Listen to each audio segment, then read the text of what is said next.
Bonjour, je souhaite vous sensibiliser sur la manière de prendre le contre-pied des marchés. Être contrariant, c'est être en mesure d'adopter, à des moments opportuns, un regard contraire au consensus des investisseurs. Le principal intérêt, c'est 1. De prendre des positions avant l'ensemble des investisseurs et 2. De disposer d'un timing d'intervention qui permet de générer des niveaux de performance attractifs. Attention, petite précision qui a son importance. Il ne faut pas confondre savoir être contrariant avec vouloir avoir raison avant tout le monde. Car vouloir avoir raison avant tout le monde déclenche souvent un achat prématuré, bien avant que le titre se retourne. Conséquence, dès que l'investisseur retrouvera son prix d'achat, il revendra son titre car il aura trop souffert psychologiquement.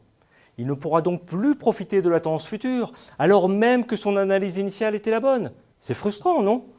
En fait, savoir être contrariant, c'est adopter un regard contraire dans des conditions de marché opportunes, qui ne sont pas si fréquentes que cela. Pour vous permettre de les repérer, je vous invite à identifier 2 types de biais. Le premier biais, c'est le biais de disponibilité. C'est lorsque l'investisseur considère plus probable une information immédiatement disponible. Et quelle information est le plus rapidement disponible? Celle des médias, bien sûr. Du coup, si les médias sont fortement négatifs ou fortement positifs, l'investisseur risque d'être influencé et aura probablement des difficultés à adopter un regard contraire. Le deuxième biais, c'est le cycle émotionnel. Prenons un exemple. Imaginons que l'on soit dans un marché haussier.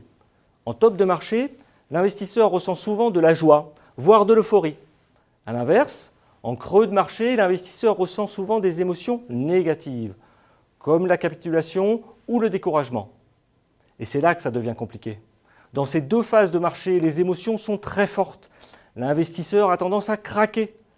En effet, il lui est difficile de prendre des décisions rationnelles et encore plus d'adopter un regard contraire.